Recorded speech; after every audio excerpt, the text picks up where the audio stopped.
Hello guys, so let's discuss the eligibility of BCom honors for University of Delhi in CUET 2026। तो हम लोग बात कर रहे हैं यहाँ पे भाई कौन कौन से सब्जेक्ट कॉम्बिनेशंस आपको चूज़ करने चाहिए अगर आप बीकॉम ऑनर्स के लिए अप्लाई करना चाह रहे हैं यूनिवर्सिटी ऑफ दिल्ली में। तो जैसा कि आप देख पा रहे होंगे यहाँ पे दो पॉसिबल केसेस हैं जिनके थ्रू आप अप्लाई कर सकते हैं यूनिवर्सिटी ऑफ दिल्ली में। तो पहला केस इज़ आपको एक लैंग्वेज चूज़ करनी पड़ेगी from list A subjects, plus आप मैथ्स या अप्लाइड मैथ्स चूज़ कर सकते हैं एंड साथ में आपको कोई भी दो सब्जेक्ट्स चूज़ करने पड़ेंगे लिस्ट बी सब्जेक्ट्स में से। तो एक तरीका ये हो गया जहाँ पे अगर आप मैथ्स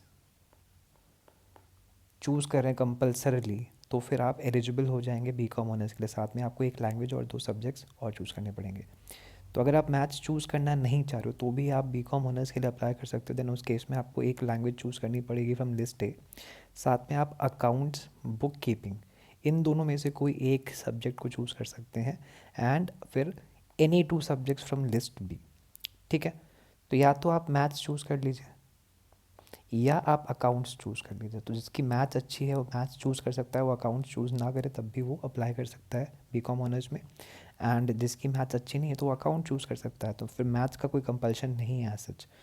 तो ये आपका क्राइटेरिया है। These are the list A and list B subjects. List A में आपकी लैंग्वेजेस, इन लैंग्वेज में से कोई एक लैंग्वेज आपको अपीयर करनी पड़ेगी जिसमें आप एग्ज़ाम देंगे अपना CUET का। एंड इसके अलावा इन लिस्ट में से लिस्ट बी जो आपके डोमेन स्पेसिफिक सब्जेक्ट्स उसमें से आप दो सब्जेक्ट्स चूज़ करेंगे मैथ्स या अकाउंट्स के अलावा। एंड इन चार सब्जेक्ट के कॉम्बिनेशन से आप अप्लाई कर सकते हैं बीकॉम ऑनर्स के लिए, आप एलिजिबल हो जाएंगे। This is the eligibility for BCom honours in University of Delhi. So for more information, you can connect with me on this Telegram group.